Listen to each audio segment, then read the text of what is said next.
natin. Sabihin mo sa kanya, pogi ka, gumaganda ka lalo. Okay? Natawa yung katawa, parang di naniniwala. Okay? Amen? So, kumusta po kayo? Gusto ko po kayong kumustahin kasi wala ako sa Connect pero gusto ko kayong kumustahin. Amen? Kasi ako, mula nung Sabado, di ba parang uso yung sakit, uso yung lagnat, uso yung tarangkaso ngayong panahon na to. Talaga ako tinamaan rin.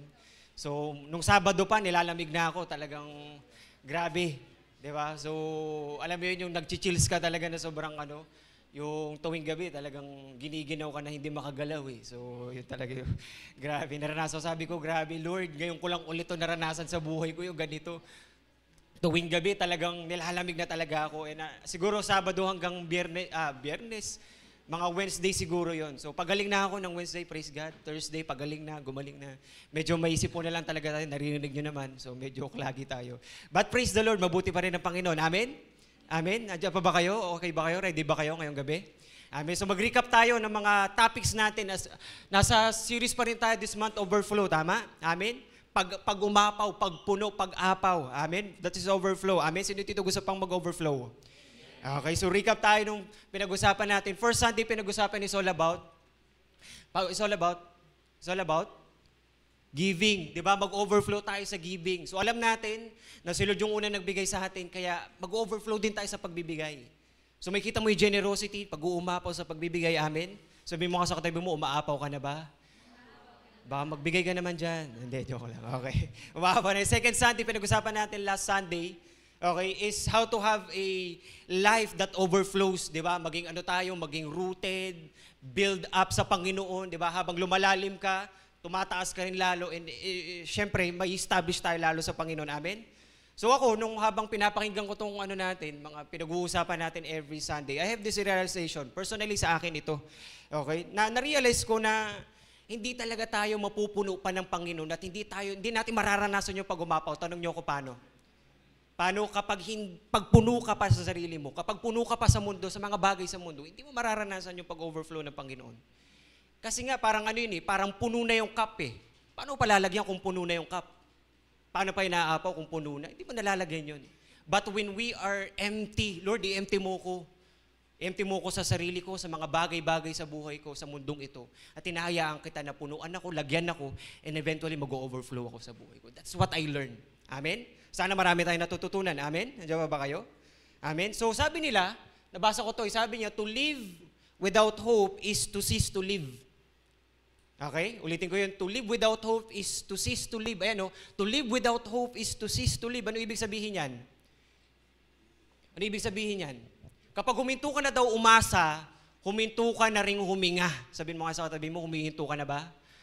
Diba? Hindi, tuloy-tuloy tayo. Diba? Gusto natin mag-overflow So kung nag-overflow tayo sa finances, sa giving, nag-overflow na rin tayo sa buhay natin, sa Thanksgiving, sa Panginoon, sa pag-uusapan natin, how to overflow or how to have a overflowing hope that boosts mutual encouragement. Yan yung pag-uusapan natin ngayong gabi. Amen? Overflowing hope boosts mutual encouragement. So, paano yung hope natin ay magbo-boost ng mutual encouragement dyan sa katabi mo?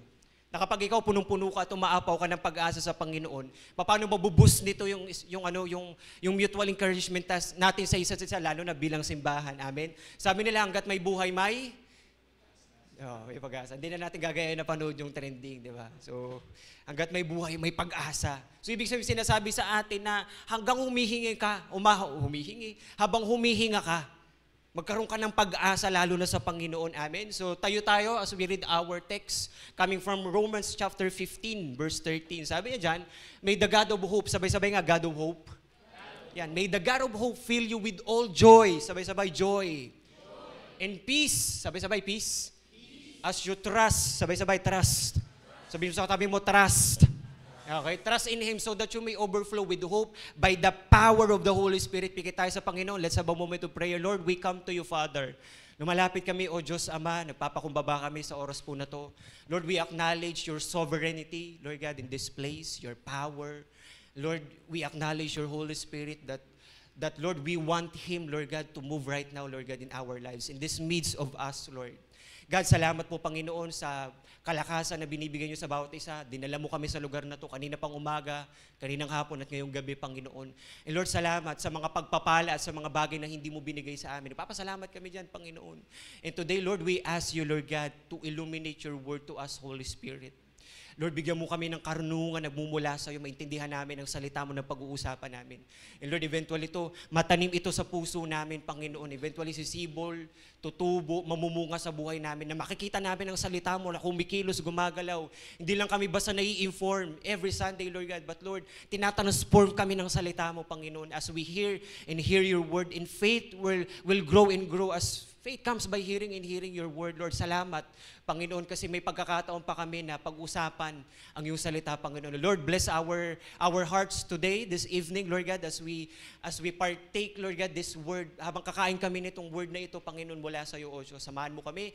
Punuan mo ang aming puso ng joy na nagmumula sa iyo. Aming spirito ay magalak, Panginoon, sa gagawin mo sa aming buhay, Panginoon. And Lord, we expect a overflowing coming from you tonight, Lord God. In the mighty name of Jesus, we pray. And everybody said, Amen, Amen. Sige po, upo na tayo, palakpakan natin si Lord. Amen. So pag-usapan natin itong maigi. Okay? So may kita natin dyan yung repeated words. Ano yon? Hope. Sabay-sabay nga, hope. Okay? So makita natin, may the God of hope fill you with all joy and peace as you trust in Him. Babalikan natin yan mamaya.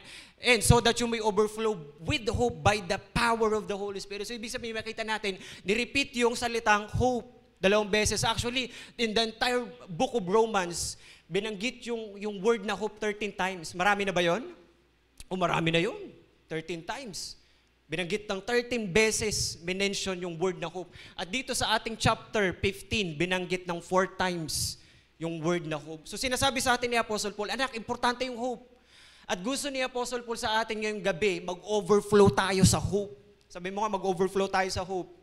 Mag-overflow tayo dyan. Bigyan ko kayo ng konting background just sa book of Romans. So sa book of Romans, it was written by Apostle Paul to what? Sa mixed community ng Jews saka Gentiles. So dito Jews, dito kape, yan, sinulatan niya lahat yan. Okay? Seryoso kasi kayo eh. Kinakabahan tuloy ako. Habang tinitingnan ko, seryoso kayo. Amen. So sinulatan ni Apostle Paul dito, ang kanyang mga, in-address niya to sa mixed community na. May mga Jews dito, may mga Gentiles. So tayo, mga Gentiles, halo-halo na. Okay? So napakayaman ng Book of Romans sa science of salvation. Sabay-sabay nga, science of salvation.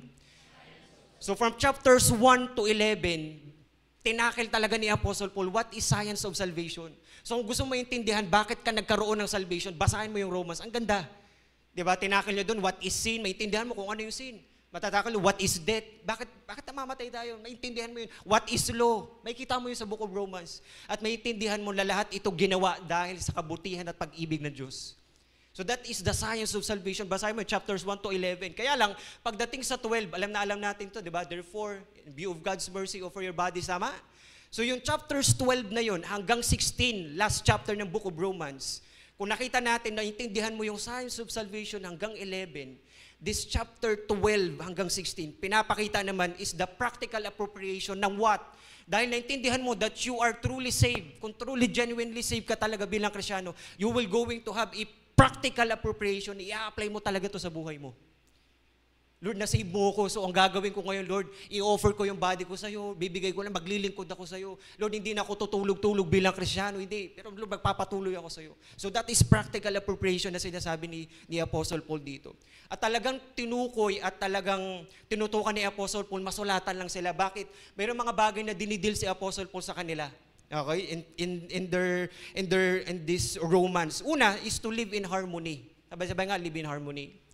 Okay, ibig sabihin nito is, ang goal ni Apostle Paul sa kanila is to live in harmony with one another. Tingnan mo nga katabi mo. Dapat mag-live in harmony ka dyan. Ano ibig sabihin nun? Ang sinisik mo na is yung ano yung mas better at nakakabuti dyan sa katabi mo. Tingnan mo nga ulit. Di ba? Dapat naiiwasan na natin magtampuhan, magtanim ng galit, because we are living in harmony. Amen? Diba? Normal naman yung ganun, pero ang nangyayari na sa'yo, hindi ko na inaano yung pinapatawad na kita, brother, sister. Kasi gusto kong mag-live in harmony tayo. Kasi nakikilala natin si Lord eh. Talagang yun to yung sinasabi kapag talagang saved talaga tayo. Amen? You are showing love. Nagagalit ka na, pero galit na ako eh. Pero mahal pa rin kita. Sabi mo sa tayo, mahal kita. Pagkakataon mo na rin yan. Hindi, joke lang. Joke lang, hindi sa inyo, baka mamaya. Andiyan ba kayo? Ano pa? You are showing compassion. Di ba? Kung sa labas mabait ka, dapat sa katabi mo rin. Tama? Mas lalo ka dapat mas maging mabait dyan. Di ba? Tinong mga katabi mo, mabait ba yun sa'yo? Parang ayaw mo nang tignan. Dami ng atraso sa akin dito. Okay, hindi, joke lang. Unang-una tinutukan ni Apostle Paul is to live in harmony. Sabi nga, live in harmony. Pangalawa is avoidance or avoiding passing judgment to one another. Bakit? Kasi dito sa Romans na to mahilig yung mga Hudyo, lalo na yung mga Gentiles. Medyo malalakas kasi yung Gentiles on time na to eh. So, mahilig sila, mag-celebrate pa rin sila ng ganitong holidays. Yung Hudyo naman ayaw nila. Tapos yung iba naman, yung mga Hudyo naman, ganito lang dapat yung kainin. Pero yung mga Gentiles naman, hindi, pwede rin itong kainin. So medyo nagkakaroon sila ng judgment sa isa't isa. Pero sabi ni Apostle Paul, hindi, i-avoid nating i-judge yung bawat isa kasi lahat tayo magiging accountable sa Panginoon. May mga tama talaga na dapat nang iwasan. May mga okay rin namang ipagpatuloy kasi wala namang problema doon. Hindi naman tatamaan yung faith ko doon eh. Pero sinasabi ni Apostle Paul, avoid passing judgment. Huwag mo na titignan yung katabi mo. Baka ma-judge mo pa eh. Okay? So avoid passing judgment to one another. Maging accountable tayo sa Panginoon. Amen? Okay, and lastly, support each other. Binanatan din ni Apostle Paul yan dyan. Tinutukan niya talaga. Dapat let's support each other.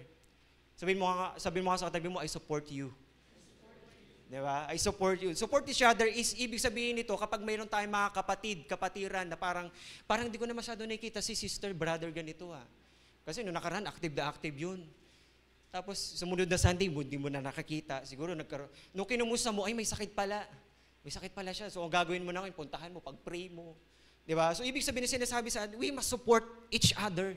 Dapat ang goal mo na ngayon is to carry one another. Dapat buhatin natin. Kung nangihina siya, hindi yung, alis ka na dito, tagal-tagal mo na sa Panginoon. Hindi dapat ganun. Pero dapat, ibig na itaboy mo siya at hayaan mo na, wala na akong pakialam. Hindi, we support each other. Dapat dinadala mo, nangihina siya, akayin mo. Diba? Kasi yun eh, malakas ka eh, pero siya mahina. So, and eventually, darating yung time, kapag mahina ka, sila naman yung mga sa'yo eh, tama? Tapos binibuild dapat natin yung isa't isa in faith. Ang goal natin lahat ay i-build natin yung bawat isa sa pananampalataya. That's why we preaching words, we do W groups, tama?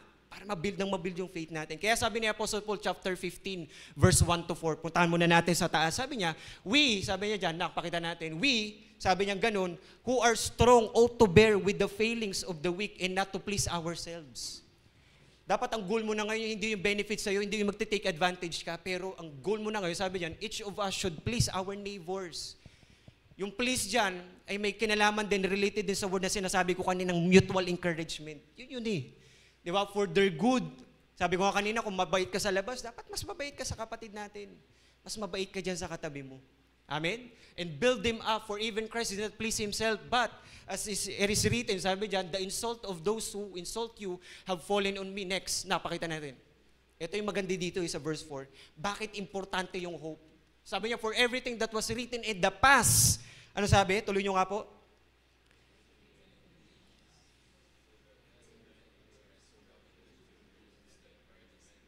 We might have hope.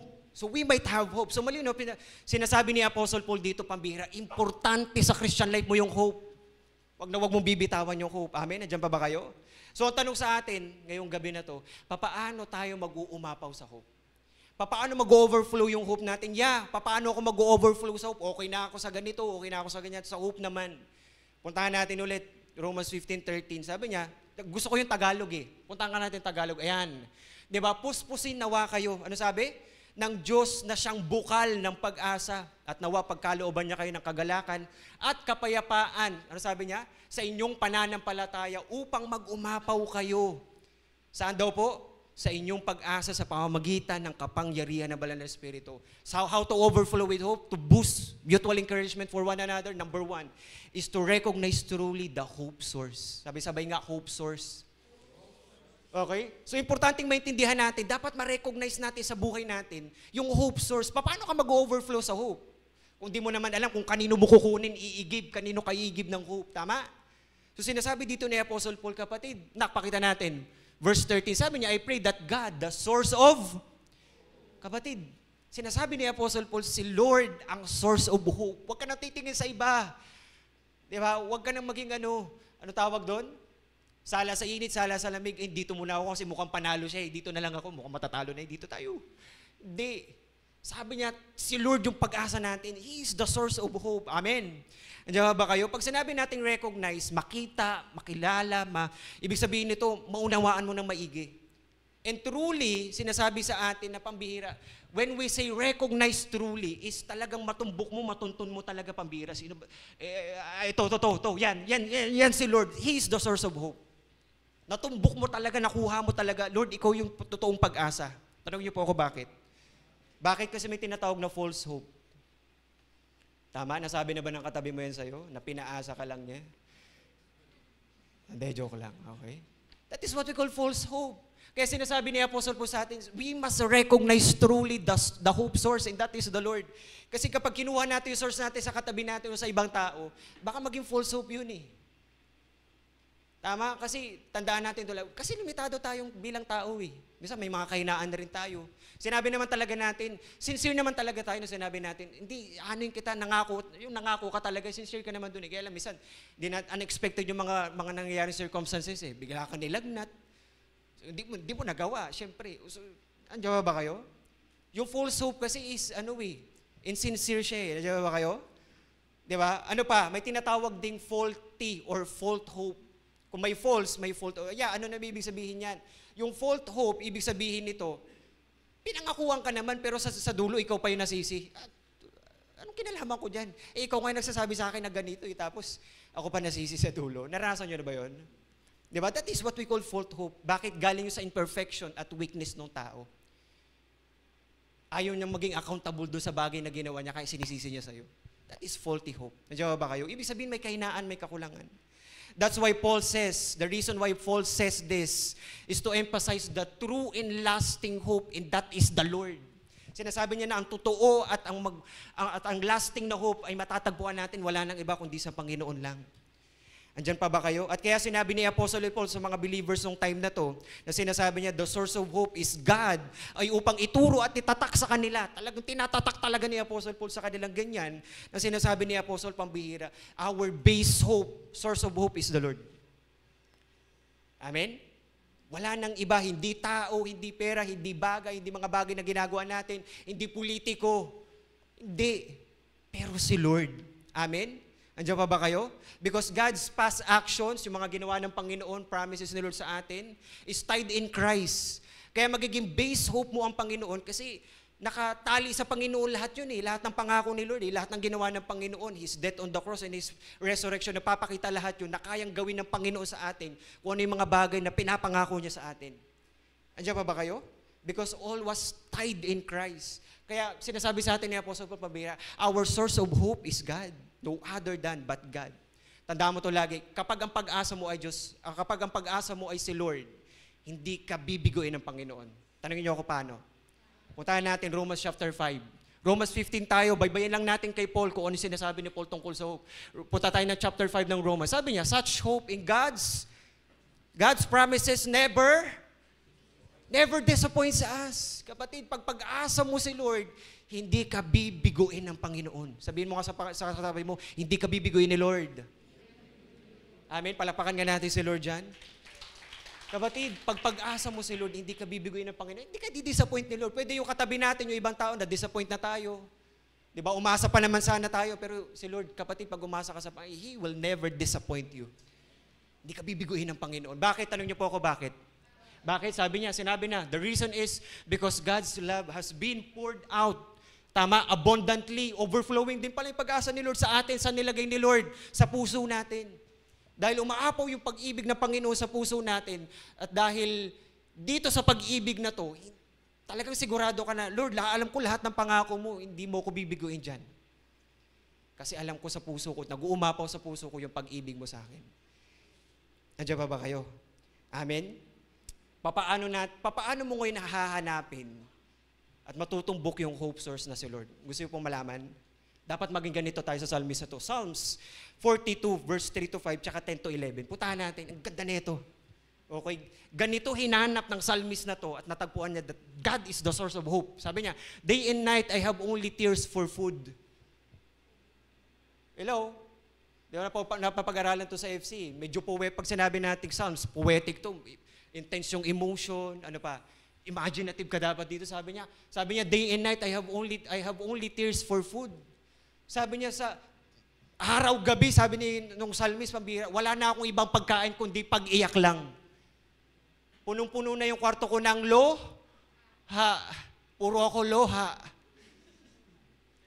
Biro yung sinasabi nung yung psalmist, iyak lang ako ng iyak. Wala na akong panahong kumain dahil sa pinagdadaanan ko, iyak ako ng iyak.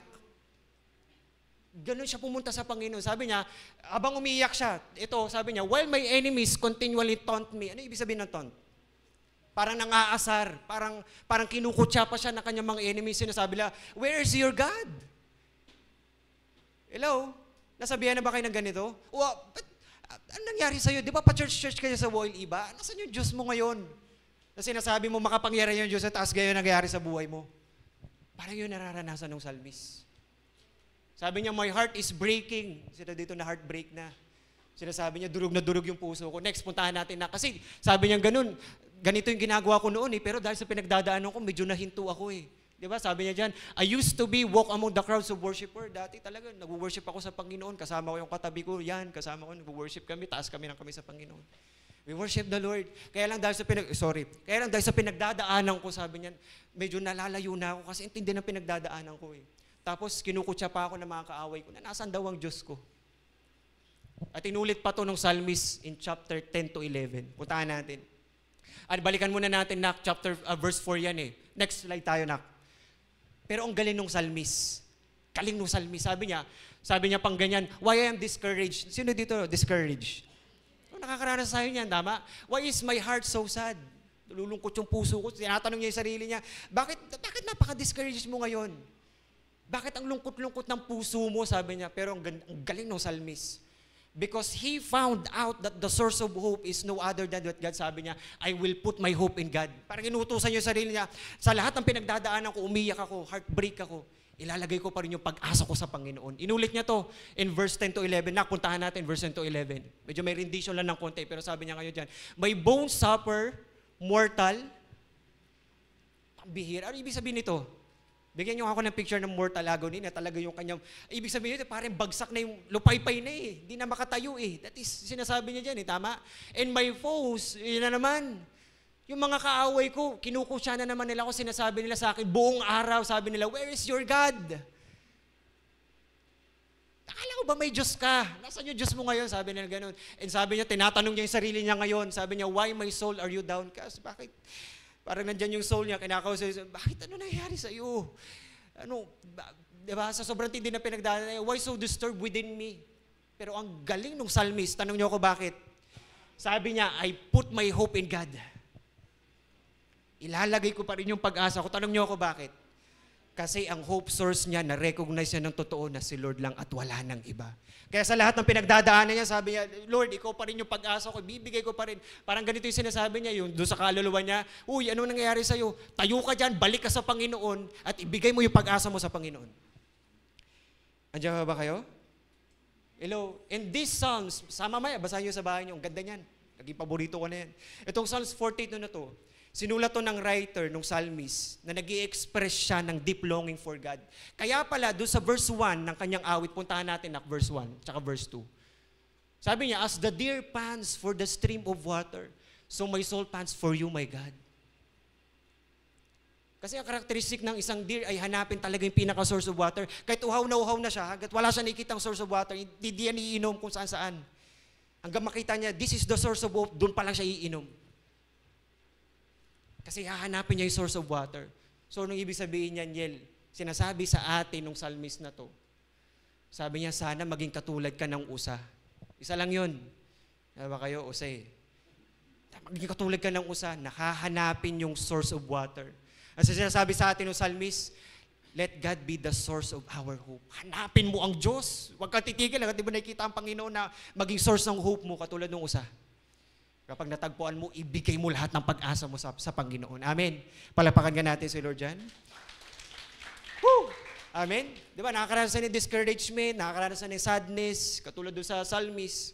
Di ba, frustrated tayo, umiiyak tayo, madalas, tama. Minsan kinukutya pa talaga tayo ng iba Sinasabi nila, nasan yung Diyos mo? Ba't parang walang nangyayari sa buhay mo? Nag-church kaya sa Woil Iba, parang wala namang nagbabago sa'yo. Tama? Marami pwedeng maranasan natin, nagsasabi sa atin yan, pero gusto kong sabihin sa atin, sabihin mo pa rin sa dulo, pag-asa ko pa rin ng Diyos. Amen? Amen? Pag-asa pa rin natin ng Panginoon, wala nang iba. Hello, katulad ni David, si David sumulat din siya eh. Puntahan natin, Psalms 39 verse 7. Sabi niya, kayo nga po magbasa, 1, 2, 3, go.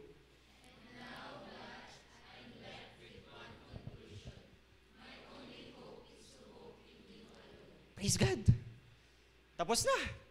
Conclusion na daw eh. Yawa ba kayo?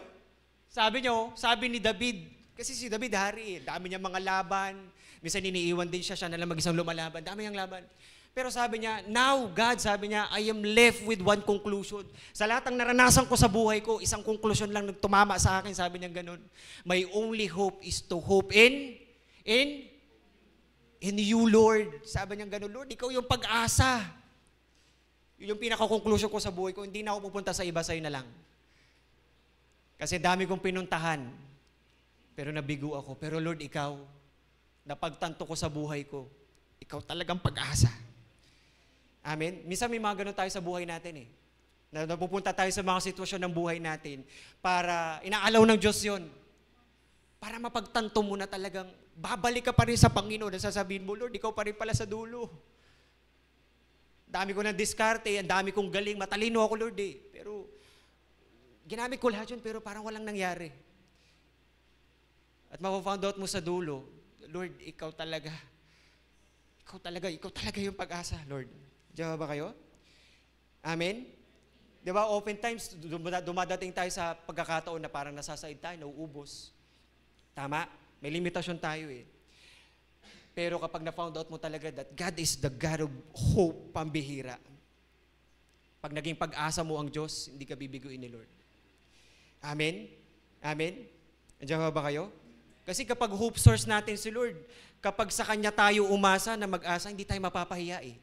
Kapag pag-asa mo sa Lord, hindi ka may bibigo. Pangalawa, pag pag-asa mo si Lord, hindi ka mapapahiya. Kasi si Lord bahala sa iyo eh. Amen? Kasi sa tao, limitado eh. Pero sa Diyos, hindi nauubos yung pag-asa galing sa Panginoon. Amen? Kaya nga sorry to say this, wag na lang tayo makulong dun sa kasabihan noon pa na ang kabataan ng pag-asa ng bayan, kabataan ng pag-asa ng batid. Lumaki na sila, nagbulsa-bulsa na ng bilyon-bilyon. Pag-asa pa rin ba yun? Ba kayo, lumaki na sila, antay na sila lumaki. Yung mga kabataan antay natin lumaki. Kaso nagbulsa sila ng mga bilyon-bilyon eh.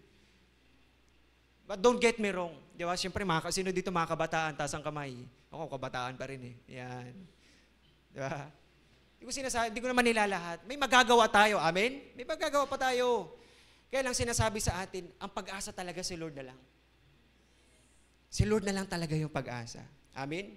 Dapat wala ka ng agam-agam pagdating sa Panginoon na, Lord, ikaw talaga ang pag-asa ko, hindi na ako magdududa. Wala akong agam-agam. Diba? Hindi na ako aasa sa tao, sa pera, sa mga bagay dito sa mundo. Kasi mauubos sa lahat yan eh. Napound out nyo yung mga nagkaroon ng lindol. Kahit ang ganda ng bahay. Pag gumuho talaga, maguguho talaga eh. Sa plataforma ng mga politiko, darating na naman yung eleksyon. Huwag ka nang umasa doon. Aasa ka na naman eh. Huwag na. Sa Panginoon tayo umasa. Amen. Di ba? Sabi ng Hebrew 10:23, sabi niya dyan, let us cease and hold tight. Pabira, kunin mo yung yung pag-asa mo sa Panginoon. Sabi niya ganun. Panghawakan mo yun, sabi niya. Let us cease and hold tightly the confession of our hope without wavering. Dapat hindi ka na umuuga-uga. Yes, may lindol, pero hindi ka mauuga. Hindi, sigurado ako sa Panginoon. Pag-asa ko ang Panginoon. Kahit sinishaking ka na ng mga pangyayari sa buhay mo, mga sitwasyon sa buhay mo, hindi ka pa rin mag-waver sa Panginoon. Bakit? Pag-asa mo ang Panginoon eh. Talagang hawak-hawak mo yun at hindi mo yun bibitawan. Amen? Tanong niyo po ako bakit. Doon yung sagot. Sabi niyo, for He who promised is reliable, trustworthy, and faithful. Kapatid, tatak mo yun sa isip mo. Kapag dumadating na yung sitwasyon ng shaking, tandaan mo, hindi, Lord, ikaw ang pag-asa ko. Bakit? Kasi Lord, you are reliable. Pagkakatiwalaan ka, Lord, you are trustworthy. Totoo ka sa salita mo. And Lord, you are faithful. Tapat ka, Lord, magpakailanman. Lagay mo yun sa isip mo, Lord, hindi na ako magbabago, Lord. Ikaw talagang pag-asa ko. Di ba? Kasi, kapatid, si Lord yung maasahan natin ng tunay. Amen? Kaya, lagi kang maniwala na walang masamang Walang masamang plano ang Panginoon sa'yo. Kaya lagi kang maniwala na walang masamang plano ang Panginoon kasi si Lord talaga ang maaasahan natin at pag-asa natin. Amen? Lagi ang goal ng Panginoon, ikabubuti natin. Di ba? Ano yung madalas ko sinasabi? Romans 8:21, ano sinasabi natin doon? All things work together for good. Lagi ang goal ng Panginoon ay for your good pa rin. Amen? Di ba? Jeremiah 29:11, alam na ito eh. Yung plano ng Panginoon, di siya nagplano na ikapapahamak mo. Pero ang plano ng Panginoon ay punong-puno ng pag-asa. Kinabukasang punong-puno ng pag-asa. That's number 1. Amen? Ano yung number 1 natin? Recognize truly the hope source. Number 2. Number 2 na tayo. Number 2 is rest assured groundly. True, ano sabi? True hold. Yun. Steadfastly. Okay, sabi niya, verse 13 pa rin tayo. Sabi, now, napakita natin, sabi niya, now, may God, the fountain of hope, fill you to overflowing with uncontainable joy and perfect peace. As you trust, pagtitiwala mo sa Panginoon. Pag sinabi natin rest assured, ito yung kapanatagan mo or katiyakan mo, tama? Rest assured ka eh. Parang tiyak ka doon sa isang bagay or panatag ka. Groundly naman, pag sinabi natin groundly is deeply, malalim, ano pa, rooted, tindi ng kapit, ano pa, founded, ibig sabihin matibay. Matibay, kahit lumilindol na matibay pa rin yun. That is what we call groundly. So, ibig sabihin ng rest assured groundly is, ito yung lumalalim na katiyakan mo sa Panginoon. That the gravity of a personal reliance mo sa Panginoon entirely ay nakarelay ka doon sa character ng Diyos at sa katapatan ng Panginoon. Kasi nakikilala mo si Lord eh. At dahil alam mong tapat ang Panginoon, magkakaroon ka ng rest assured groundly. Lumalalim ng lumalalim. Yung katiyakan mo, yung ano pa, yung katiyakan natin sa Panginoon, lumalalim ng lumalalim. Kasi yung binasa natin kanina, sabi niya, pag na-found out mo that the Lord is the source of hope, pupunuan ka na ng Panginoon. Doon na siya umpisa magbubuhos sa'yo ng uncontainable joy and perfect peace as you trust in Him. Mangyayari lang to, kasi nagwe-well up ito sa pamamagitan ng hope natin sa Panginoon eh. When you recognize that the Lord is the source of hope, ito pala yung na-found out ko, masingit ko lang. Sabi niya, may the God of hope, may the God the fountain of hope. Tama, the source. Kapatid, hindi lang source of hope si Lord, pero He will sustain your hope. Bakit? Sabi doon, fill you to overflowing.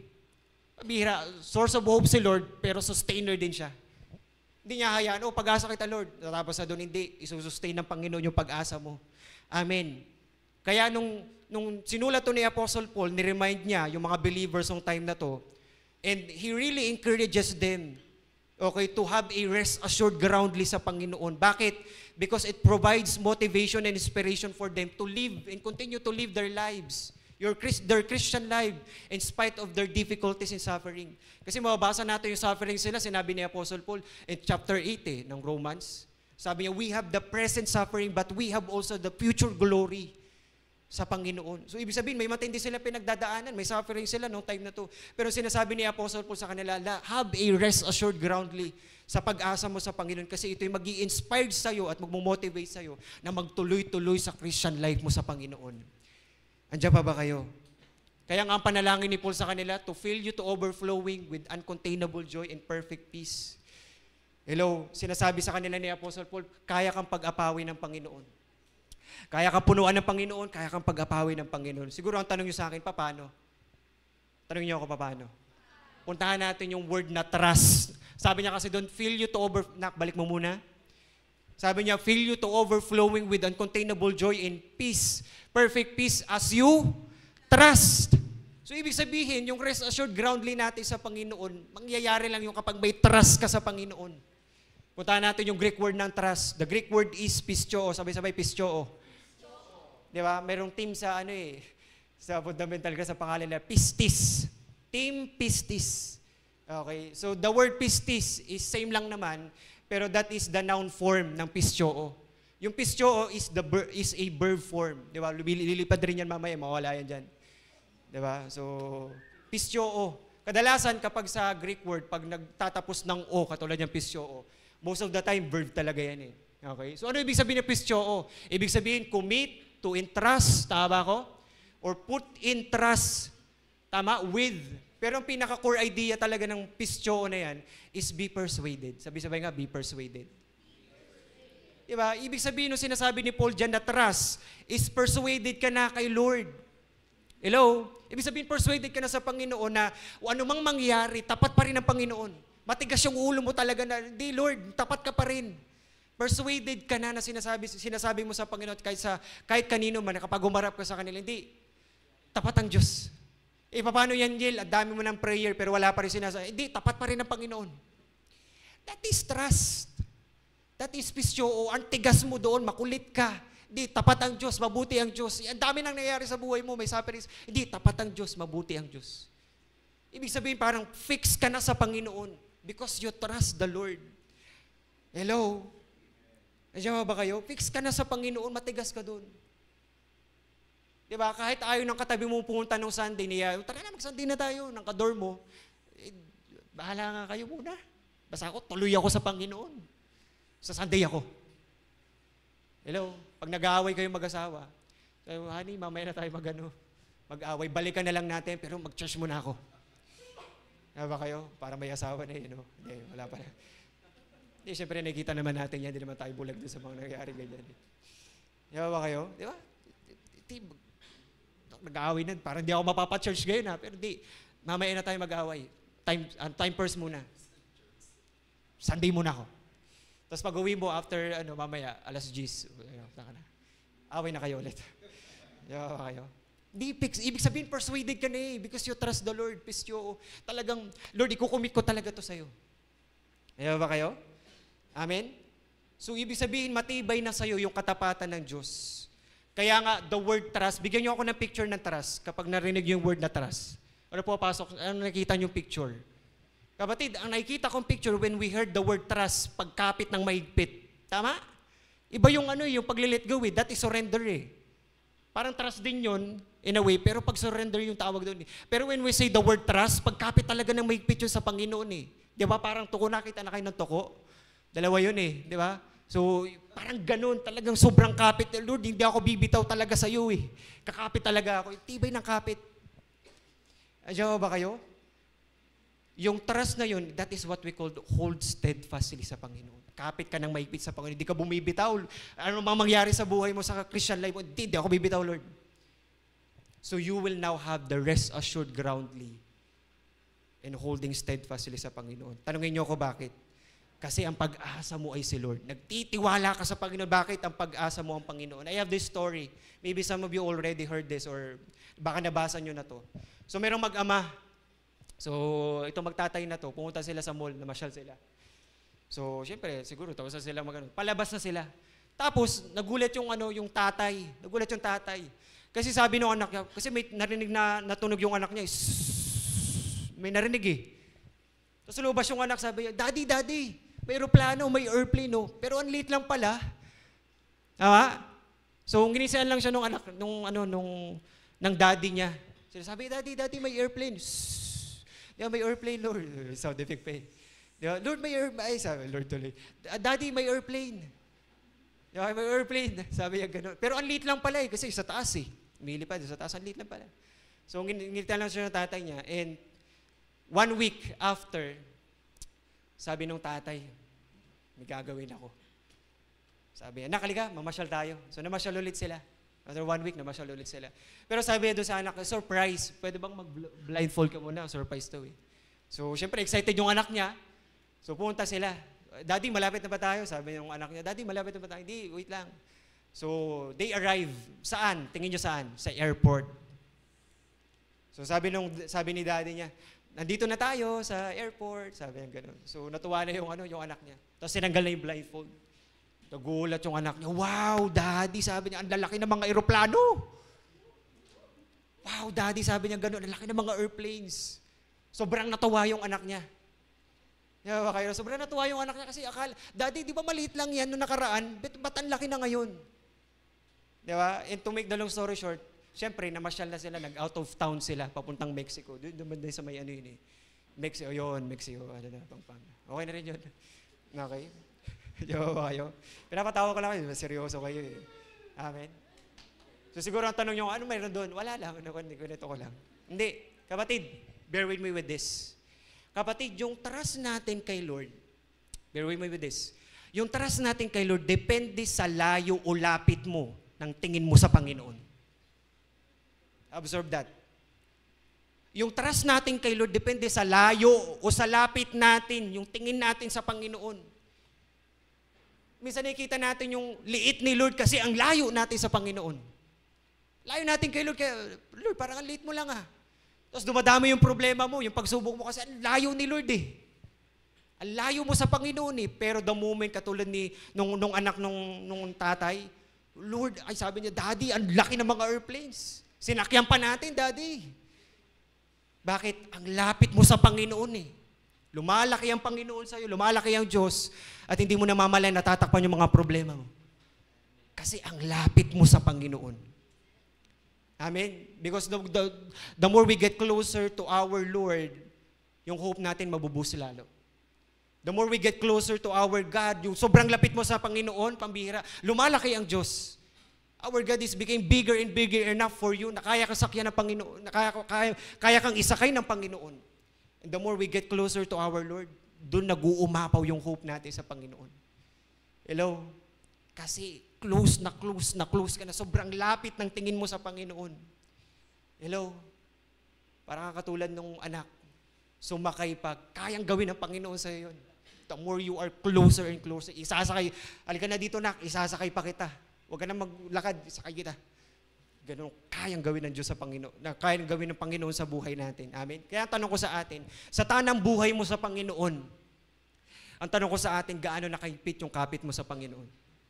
Sa tanang buhay mo, nung nagsimula ka sa Panginoon, gaano nakatindi yung higpit ng kapit mo sa Panginoon, the more na dumadaan itong mga problema, pagsubok, sa pamilya, sa trabaho, sa sarili mo, personal battle ka pa, gaano nakatindi yung kapit mo sa Panginoon, yung trust mo sa Panginoon.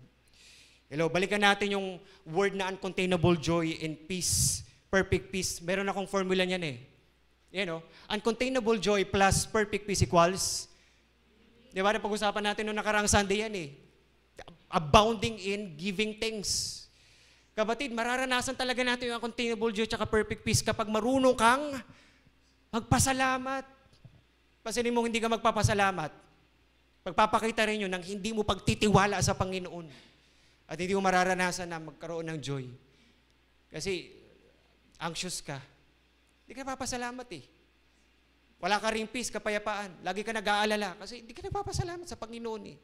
Kaya sabi ni Apostle Paul, Philippians chapter 4, verse 6 to 7, sabi niya, do not be anxious or worried about anything. Pero sabi niya, but in everything, in every situations, lahat yan, masaya ka, ano ba pinagdadaanan mo, sabi niya, in every circumstance and situation, by prayer and petition, panalangin mo lahat yan sa Panginoon, huwag kang humintong manalangin. Hanggat walang sinasagot si Lord sa panalangin mo, tuloy mo lang. Pero sabi niya, with thanksgiving, magpasalamat ka. Dapat sangkap lagi sa buhay Kristiyano mo yung pagpapasalamat. Dapat di nawawala yun. Nandiyan pa ba kayo? Kasi yung pagpapasalamat mo sa Panginoon, nagpapakita paano namuhulma yung pagtitiwala mo at pagkapit mo sa Panginoon. Gusto niyo pa na matindi? 1 Thessalonians chapter 5, verse 16 to 18. Sabi niya, napakita natin. 1 Thessalonians chapter 5, verse 16 to 18. Sabi niya, always be joyful. Never stop. Ito na ngayon, verse 18. Be thankful in all circumstances. Kapatid, hindi magagawa ng isang Kristiyano ito na walang pagtitiwala, trust sa Panginoon. Hindi niya kaya yan. Pero kapag ikaw nagtitiwala ka, may trust ka sa Panginoon, kumakapit ka sa Panginoon, kayang-kaya mo pasalamat sa lahat ng circumstansya ng buhay mo. Masama. Ang dami na namin pinagdaanan, sakit na. Papasalamat pa rin tayo sa Panginoon. Salamat, Lord, salamat pa rin. Bakit? Tanong niyo ako bakit? Because this is God's will for you in Christ Jesus. This is God's will for you who belong to Christ. Sino dito nasa Panginoon na? Kapatid, kalooban ni Lord sa iyo yun. Lahat ng nangyayari sa iyo, lagi dapat ang isip mo, kalooban to ng Panginoon sa magpapasalamat ako sa Panginoon. Di ba? Bear with me with this. Mag-agree kayo. Kapag nagpapasalamat ka na, di ba doon ka nakakaramdam ng joy? Pag sinabi kasi natin joy, you are not denying the circumstances, the painful circumstances, for example. Pero sinasabi mo sa Panginoon, Lord, ikaw kasi yung kayang umayos niyan eh. At alam ko kaya mong isatisfy yung mayroon ako sa buhay ko. And I will be joy.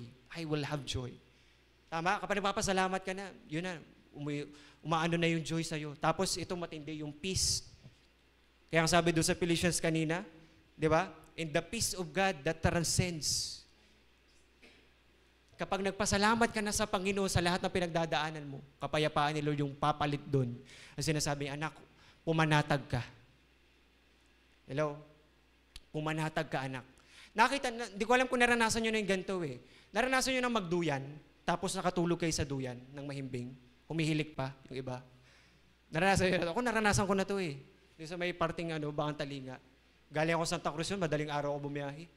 Nakitulog ako. Sarap ng hangin, Brad, sarap ng hangin. Tapos, basta nakatulog ako.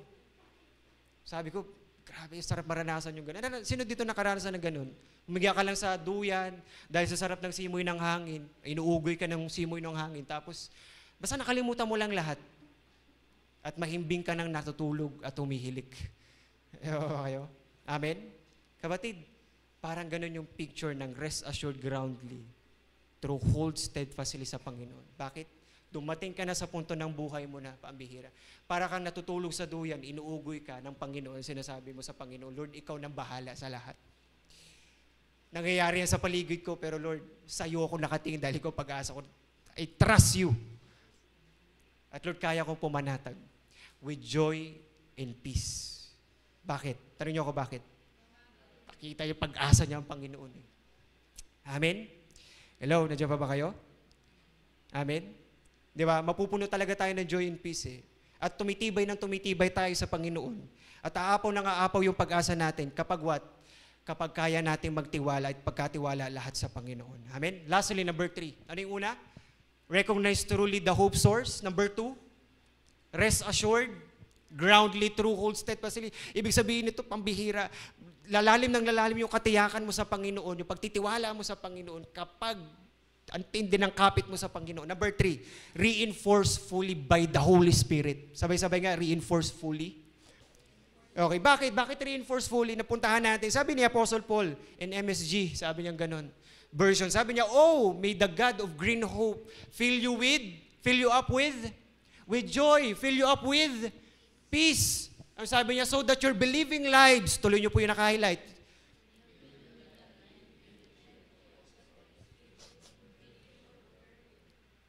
ang bihira, kapatid. The Holy Spirit will reinforce fully the hope in us. Parang ganito, pinupuno ka na, binubuhusan ka na ng hope. Para mapuno ka, ang gagawin ng banal na Espiritu, pambihira, i-overflow niya yung hope sa atin. Pag sinabi kasi natin reinforce, dagdagang lakas eh. Tama or mas patibayin, mas palakasin, tama? Andiyan ba kayo? Ang gagawin ng banal na Espiritu sa atin is this. Kapatid, sabi doon sa verse natin, so that you may overflow with hope by the power of the Holy Spirit. Kapatid, itong prayer encouragement nito ni Paul sa mga taga-Roma, sinasabi niya, wala nang iba, ang banal na Espiritu lang may kakayahan. Napunuan ka ng hope, ng joy, ng peace, ng trust, ng hope. Sinasabi niya, bakit? Tanong niyo ako bakit? Kasi sinasabi ni Apostle po sa mga taga-Roma, hindi ko kayang gawin yun sa inyo. Hindi ko kaya. Ako, di ko kaya kayong punuan ng joy. Pambili, kaya kayo bigyan pambili ng joy. Pero hindi ko kaya. Di ba, ng peace, hindi rin kaya. Hindi ko kaya kayong pag-apawin sa peace, sa joy, sa hope, hindi. Kaya sinabi ni Paul, sabi niya, by the power of the Holy Spirit. Bakit? Ang banal na Espiritu lang mag-reinforce para mag-overflow tayo sa hope natin sa Panginoon. Amen? Andiyan ba kayo? Siya yung magpupuno at magpapaumapaw nito sa buhay natin.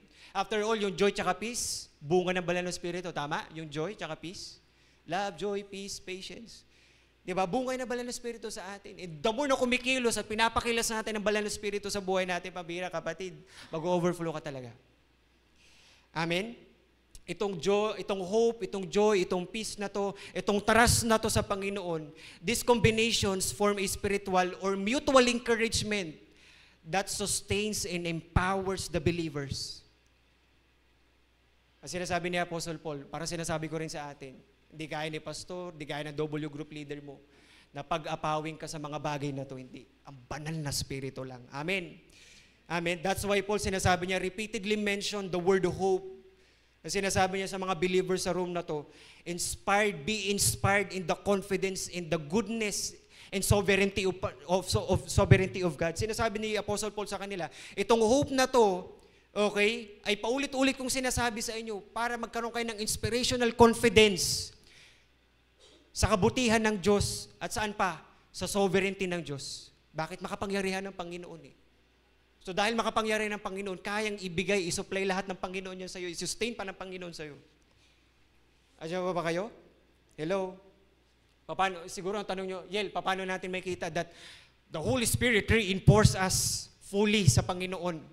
Bigyan ko kayo, chapter 8, verse 15. Verse 15 to 17, puntahan natin. Baybayin lang natin ang konti, daanan natin. Sabi niya, the Spirit you receive does not make you slave again to fear, or you did not receive the spirit of slavery leading to fear. Diba, dati takot na takot tayo, pero through the Holy Spirit na binigay sa atin, nung tinanggap natin ang Panginoon sa buhay natin bilang Panginoon tagapagligtas, tinatanggal na yung takot. Marami pa rin naman tayong nararanasan sa buhay natin, sa Christian journey natin, tama? Natatakot tayo minsan. Pero gagawin na bala ng Espiritu, aalisin, papawiin yung takot mo. Tama? Instead, you receive the Spirit who adopts you. Yung banal na Espiritu pala, yung confirmation natin that we are God's children. Sino dito anak ng Diyos? Di ba? So sabi niya, we receive the Spirit who adopts you as God's children. Through that, the Spirit sabi niya doon, we cry out, Abba Father. Kaya nga, kaya na natin tumawag sa Panginoon eh. Kaya na natin lumapit sa Panginoon, sabihin natin, Father God, Lord, Ama, O Diyos, Ama. Lumalapit tayo, umiiyak tayo sa panalangin natin. Verse 16. Sabi niya, and the Spirit Himself joins with or testify to our spirit to say we are God's children. Verse 17, verse 17. If we are God's children, we receive the blessing from, kapatid, kapag anak ka ng Diyos, makaka-receive ka ng blessing ng pagpapala sa Panginoon. Sabi, receive together with Christ as our heirs, heirs of God and co-heirs with Christ. But we must, ano sabi? If indeed we suffer as Christ suffer. Ito yung sinasabi kanina sa chapter 8. Ito yung sinasabi ko kanina. May present suffering pero may future glory sa Panginoon. Amen? So, paano mo sinasabi, Yel? Ang dami na nang ginawa ng banal na Espiritu sa atin dyan. Pero baybayin pa natin. Jump tayo ng verse 23. Verse 23 sabi niya, not only the world but also have been waiting with pain inside us. We have the Spirit as the first part of God's promise. Amen? Diyan na tayo ng 24, verse 24. Sabi doon sa verse 24, we were saved to have this hope. Dahil sa banal na Espiritu na nilagay sa atin, dineposit sa atin, nagko-confirm that we are saved, nagkaroon tayo ng pag-asa. That is hope, blessed, eternal hope. Amen? Andiyan ba kayo? Verse 25, puntaan natin verse 25 na tayo. But we are hoping for something else we do not yet have. We are waiting for it patiently. Verse 26. The Spirit help us. Sige nga po, tuloy nyo.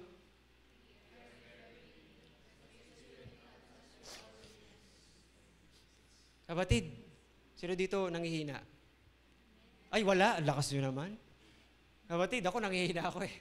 Di ba? Nung nagkasakit ako, na-found out natin, tao pala tayo. Hindi tayo, machine. Okay? Napapagod na rin tayo.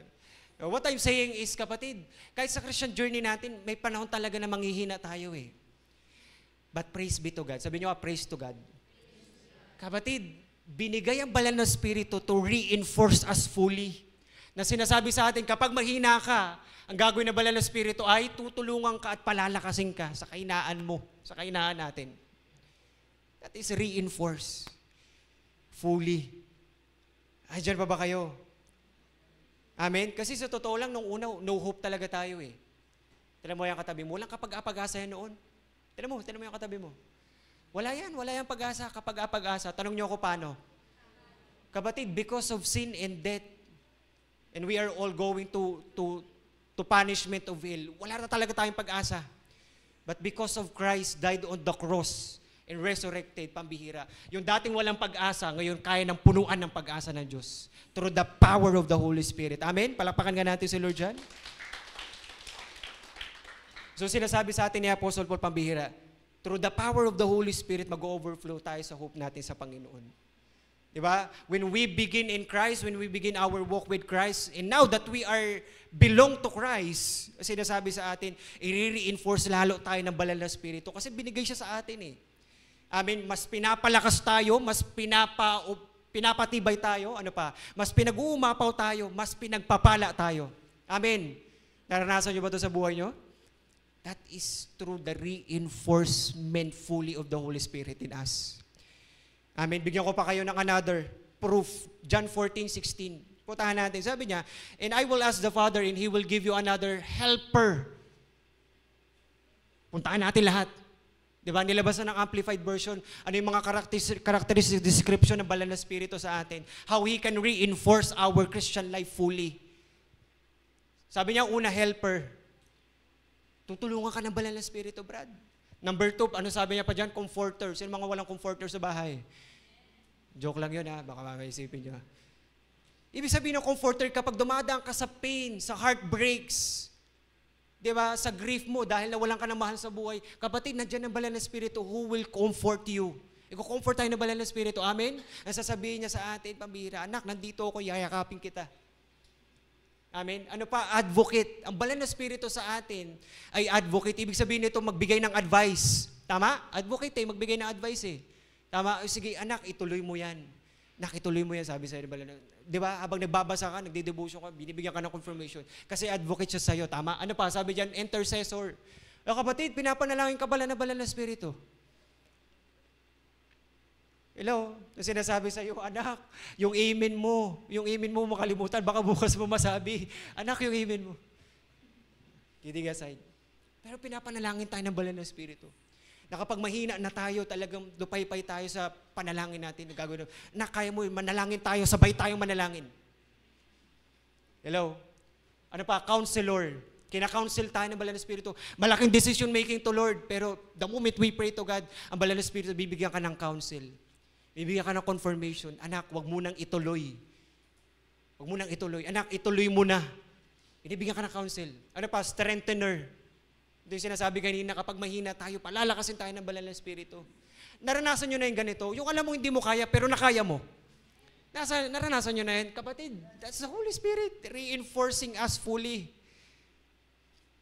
Hello? And lastly, paborito ko ito yung pinakapaborito ko, standby. Standby lang. Hindi, joke lang. Hindi, ang sinasabi niya standby ganito. Marami kang errand sa buhay eh. Punta ka rito, punta ka doon. Pero ang Banal na Espiritu, nakasunod lang sa'yo. Siguro mga 5 feet apart. Napanood nyo na ba yun? 5 feet apart, di ba? So 5 feet nandiyan siya. Naka-standby siya sa'yo. Lagi siya nakatutok. Saan ka pupunta? Anong gagawin mo? Ano nangyayari sa'yo? Pero the moment na may nangyari sa'yong hindi maganda, na fall, nag-fail, takbo agad ang Banal na Espiritu. Standby siya. To help you in emergency, doon agad siya, takbo siya. Hindi siya lumalayo sa'yo. Amen. That is reinforced fully by the power of the Holy Spirit. Amen. Hello? Gusto niyo pa? Verse 18, puntahan natin verse 18. Sabi niya, I will not leave you orphans. Kapatid, verse 18, I will not leave you orphans. Kapatid, hindi ka iiwanan ng Banal na Espiritu. Hindi ka na magiging mag-isa. Amen. Palapakan nga natin si Lord John.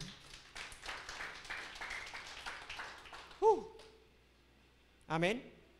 Diba? And another thing, let's talk about more of the reinforcing of the Holy Spirit.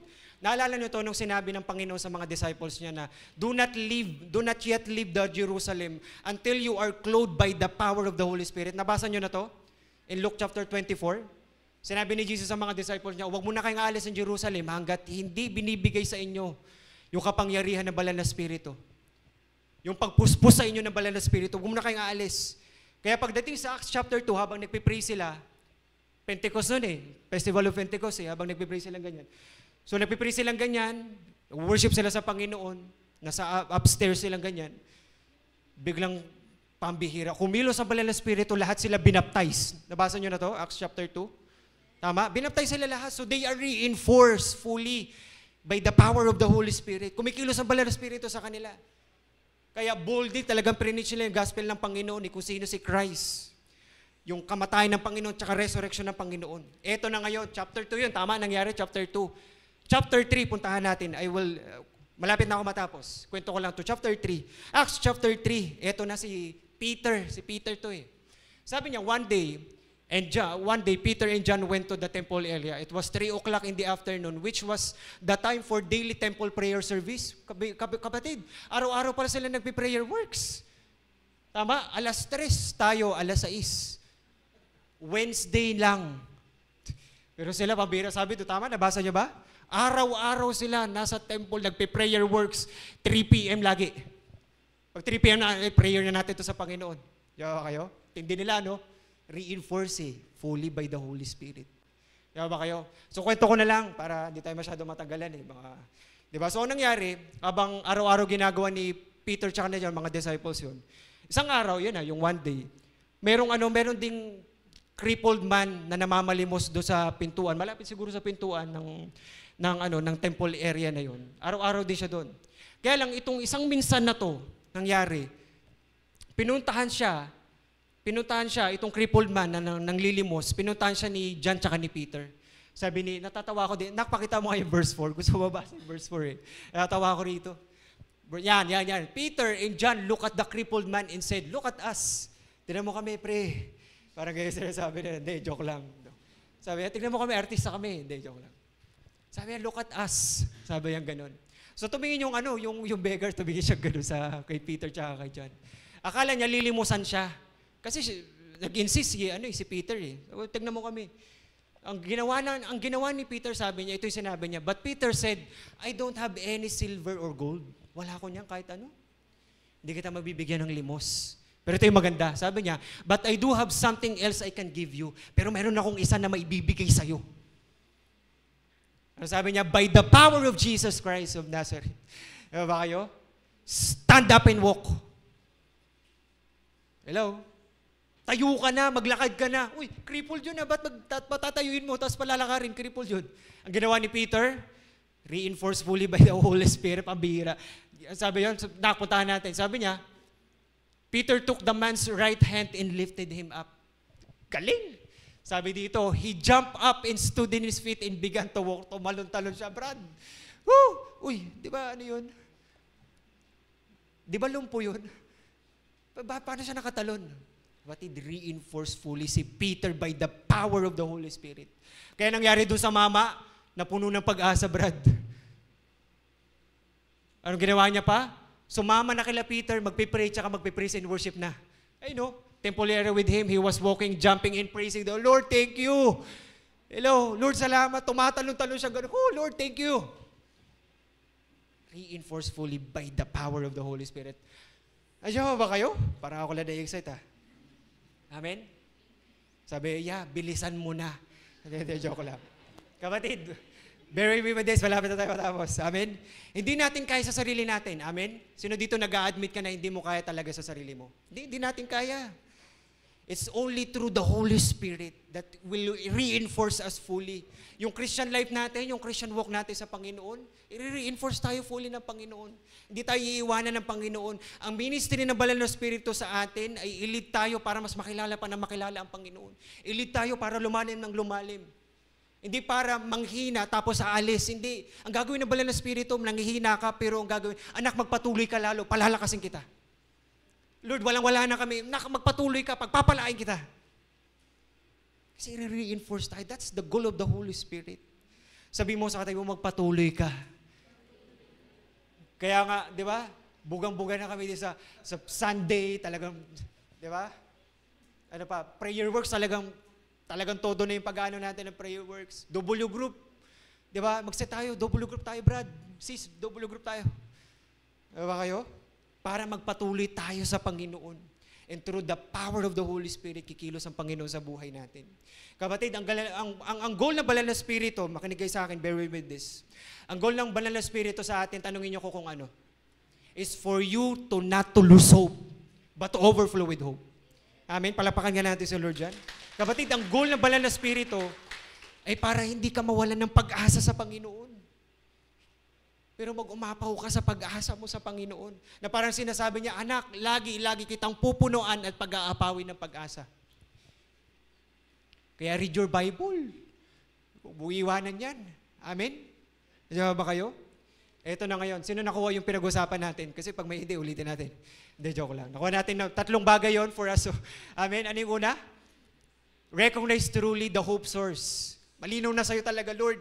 Hindi na sa tao, sa bagay, hindi na sa sarili ko, Lord. Hindi na rin sa mga politiko.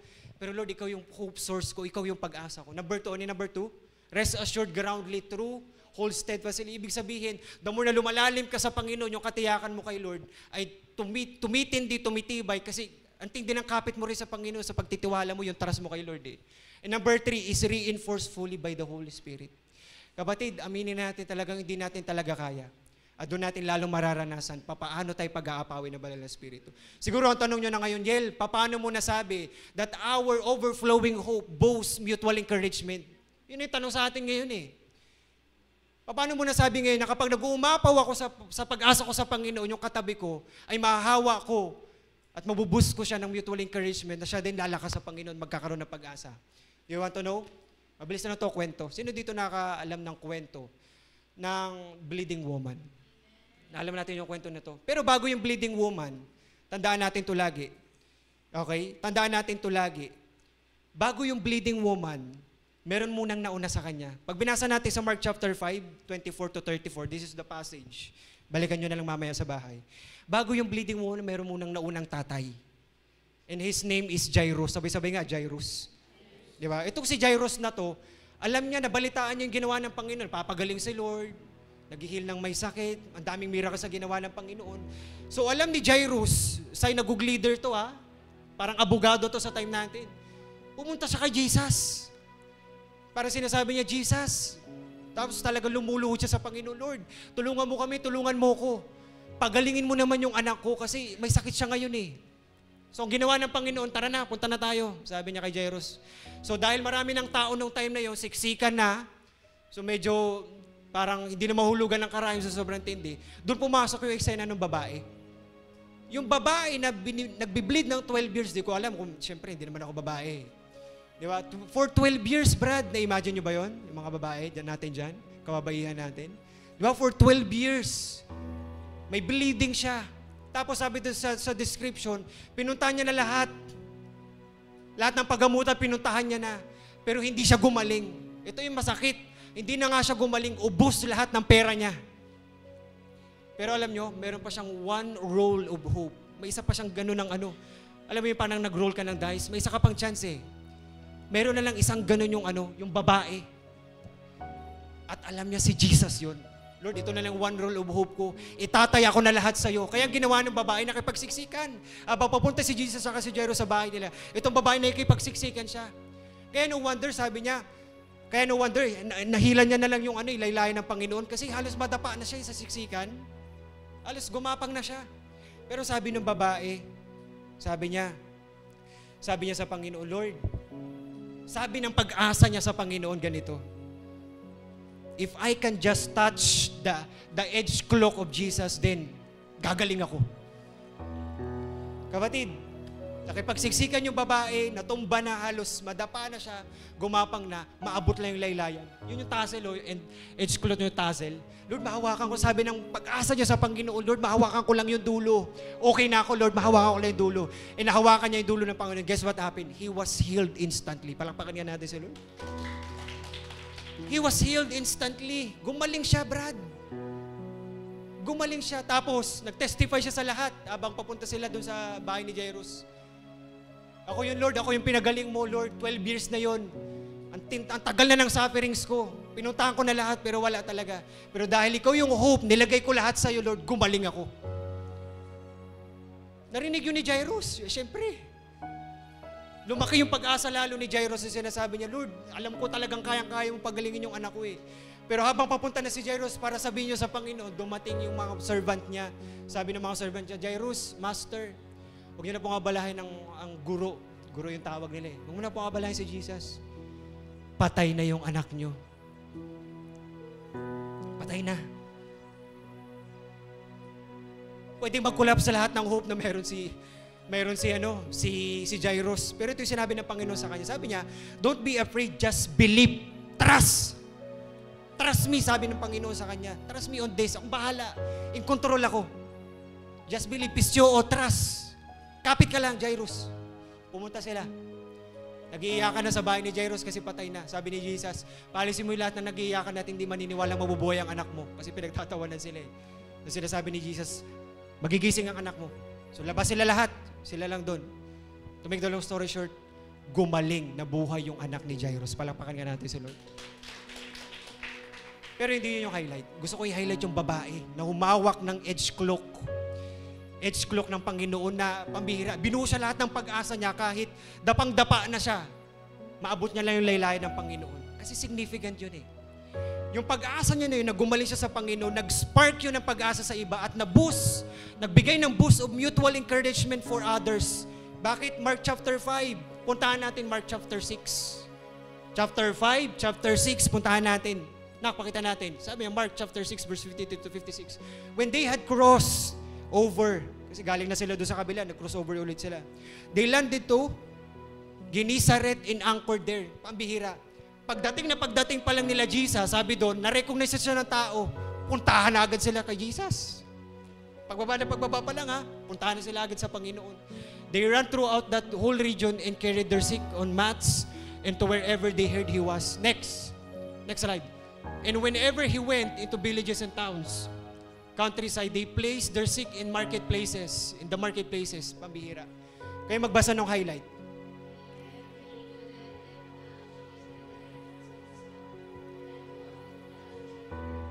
Praise God. Saan nila nakuha yung idea na yan? Lord, mahawakan na lang namin yung edge cloak mo. Naniniwala kaming gagaling kami. Saan ang galing yan? Sa bleeding woman. Na nagkaroon ng pag-asa, nag-overflow yung pag-asa sa Panginoon, kaya nag-boost siya ng mutual encouragement sa kanilang lahat. Na nabalitaan nila yung babae, pinagaling, nahawakan niya nilalayan ng Panginoon. Sila rin, sinasabi nila, tinan mo, nagmamakawa pa sila. Lord, mahawakan na lang namin yung laylayan. Kasi ang dami pinapagaling siguro ni Jesus, pila-pila sila. Sabi niya, Lord, mahawakan na lang namin laylayan. Kagaling kami. With that one hope na nag-overflow, nag-boost ng maraming mutual encouragement at nagkaroon sila ng pag-asa sa Panginoon. Ang tanong ko sa atin ngayong kapatid, sino na ang pag-asa mo?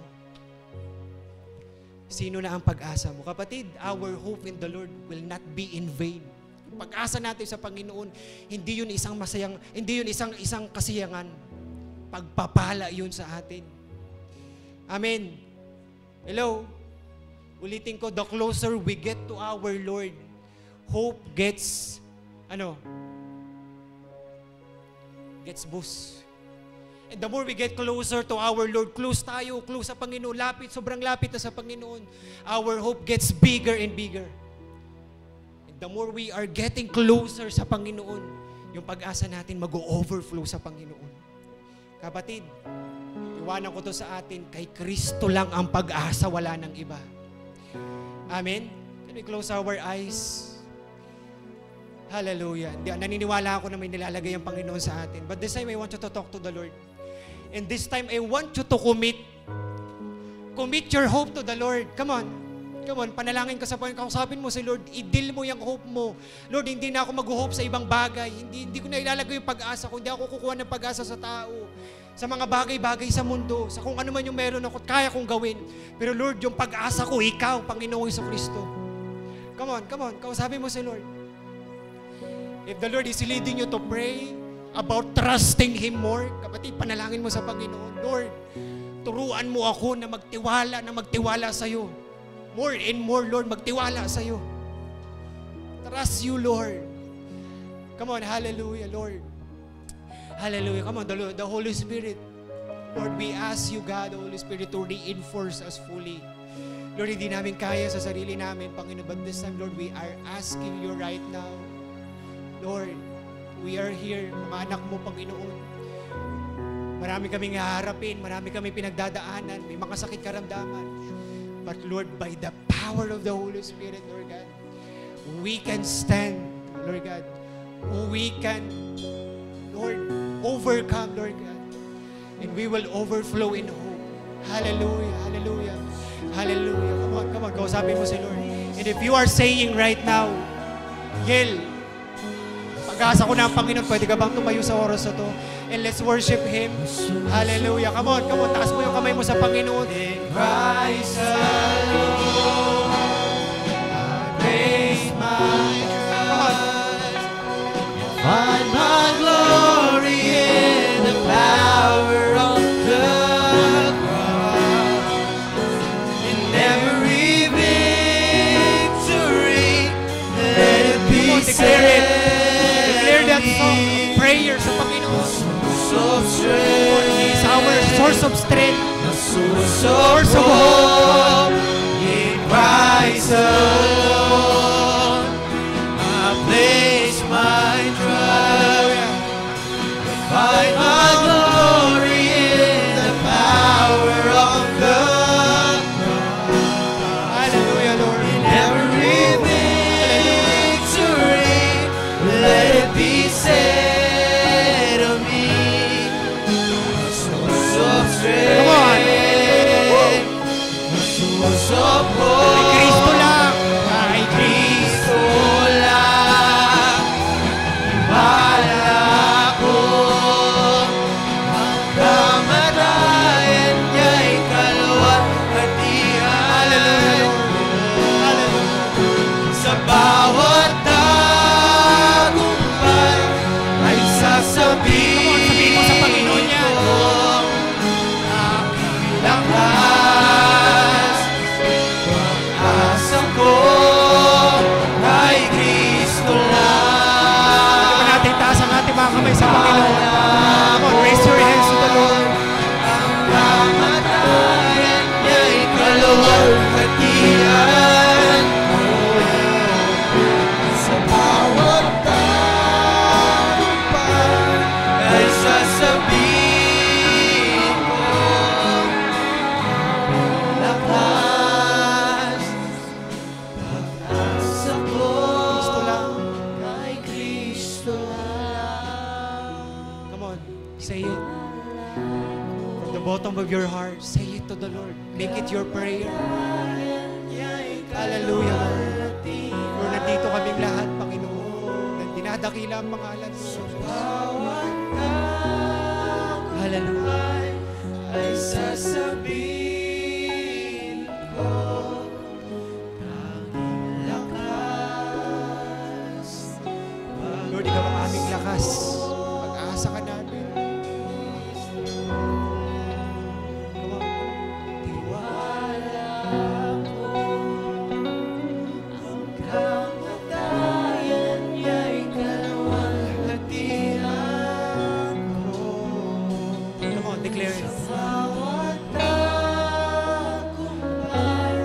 ay sasabihin ko. Come on, sabihin mo to sa Panginoon. Come on. Aking lakas. Come on, sabihin mo yun sa Panginoon. Pag-asa ka namin, Panginoon. Aking lakas. Aking lakas. Pag-asa ko. Come on. Come on, sabihin mo yun sa Panginoon. Aking lakas mo ang Panginoon. Aking lakas. Aking lakas. Pag-asa ko. Aking lakas. Pag-asa ko. Come on, for the last time. Aking lakas. Pag-asa ko kay Kristo lang. Hallelujah. Pwede ba natin palakpakan ng Panginoon? Come on, palakpakan natin sa Panginoon. Hallelujah. Hallelujah. Pray to the Lord. Kausapin mo ang Panginoon. I give you a moment, 2 minutes. Pray to the Lord. Hallelujah, God. Lord, we thank you for your presence today. We thank you for your sweet, empowering presence, oh God. Lord, salamat. Salamat sa salita mo, Panginoon.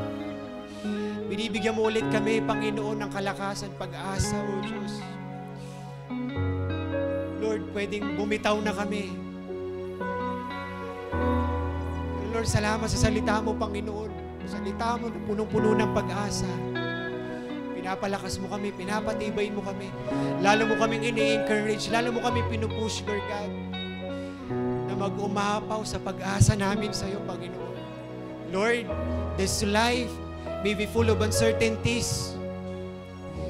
It is unpredictable, Lord. Lalo na sa Christian life namin, kahit kilala ka na namin, Panginoon, kahit nagtutuloy kami, pwede namin maranasan to, Panginoon. But Lord, we thank you, Lord God. It is not enough, Lord, but we thank you. We praise your name. Because, Lord, you've given us hope.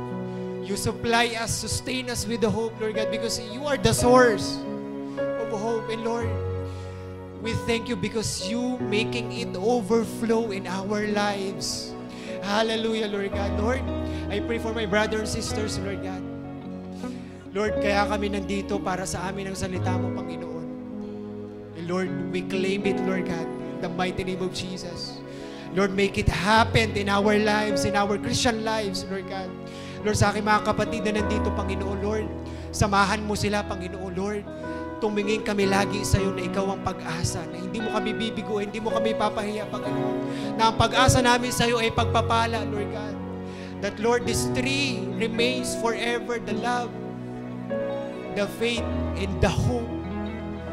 Lord, mawawala ang lahat ng bagay, pero yung pag-asa namin sa iyo ay mananatili magpakailanman, Panginoon. Kay Lord, sa asa kami sa iyo. Hallelujah, Lord. We thank you for tonight, Lord God. You fill us, Lord God. And I believe you make us overflow tonight, Lord God. Salamat po, O Diyos. Salamat po sa uncontainable joy na ilalagay mo sa amin, sa peace, perfect peace, Lord God. As we trust you, Lord God, in our lives. Lord, we give back to you all the glory, highest praises, and honor. And everybody said, Amen and Amen. Palapakan natin sa Lord yung pinakamalakas. Amen. Sabihin mo sa katabi mo, overflowing in hope.